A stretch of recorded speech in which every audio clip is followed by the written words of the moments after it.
Article 48, which doesn't allow any league to be aired from 3 over the weekend all through, because they're airing their local league. So there should be no any football being aired at that time. Okay. So if we are to look at the English Premier League, it is where we are looking.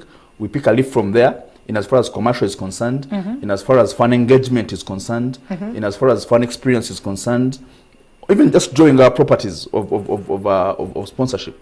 We pick a leaf from the English Premier League. We pick from Bundesliga. We pick from leagues all across. Yes. Do you guys intend to maybe perhaps, Ugandans love what we call, is it a survey study?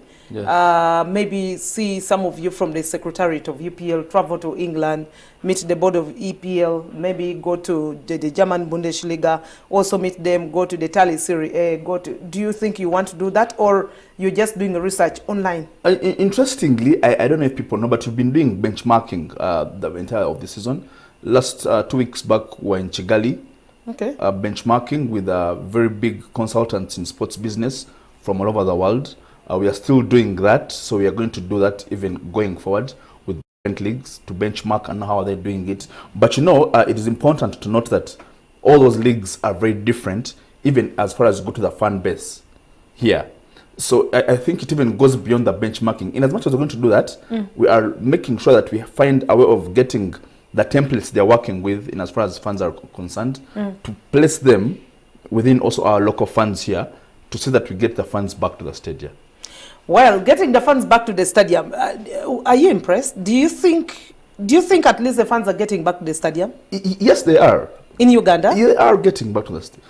That is very evident. I mean, you saw the national team's people who are watching, the fans who came back, all those are football fans. If the national team has all those people who come for the national game, that implies that the football fans are there. In fact, you've even gone far. You even remind me the last season's game. The double header. The double header. Yes. Then after the double header, the title decider. Yes, exactly. The Enek and Villa game. Yes. In my life, to be honest, growing up, yes, I grew up in Mbale. I used to watch Mbale Heroes and Villa. But of course, being a child by then, I couldn't see so much of that crowd because I was young and my dad would not allow me into the stadiums. But in my adulthood, I think for me it was my first time to watch such a magnitude of numbers of people coming to support a local football game. Yes. Match, not a national team. Yes. But you're watching a title decider between AC Villa that if things had gone wrong, how many dead bodies would we have? I was just imagining by that day. I get. Because you see, football people are so much full of passion and emotions. Yes. Just imagine that day Villa had not won that game. Then imagine what would have happened at Chitende, then what would have happened in Jinja. Now, one thing is for sure. The Ugandan people are back to supporting their home clubs. Football is growing again. People are back to stadiums. And I think this is the opportunity where brands and businesses should now begin coming to anchor onto this sport. Because the Uganda Premier League is a vehicle of visibility. So it's the time now for brands to come on when the people are back in the stadiums. We have clubs pulling over 5,000 people for a game. Yeah. Over that. So I think I would say I'm impressed so far. People are coming back. We are working towards getting them more to the stadium. We are pulling people back to the stadium, one person at a time. And for me, what actually, if I would add on a little bit as a Ugandan, what kind of a little bit maybe triggers me or makes me happy is the fact that today when you see our national team players, you look at Ronald Sechiganda, he's a UPL player. Yes, sure. If you look at Alan Okello, he plays for Vipers, he's a UPL player. Look at a player like Jude Semugabi, who scored our goal.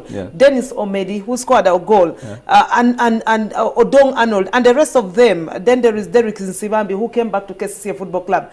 For me, ideally, that alone is, imagine those guys coming to support the national team at Nambole. And the MC is mentioning, Sechiganda plays for AC Villa, the record champions. KCCA, I mean, so and so. Can that now begin selling for us? Yes, do we need to be strategic enough to use our local base players in the national team? We're definitely taking that angle, as you've mentioned. Also to note, most of these funds are, the Ugandan football funds are very happy right now because somebody goes to watch this like a national game and they are seeing the players they've already seen in their league. They've already seen, at Vipers, and that is where the numbers are that much. Because, I mean, the EPL is feeding into the national team. Yes. And that is what it's supposed to be like.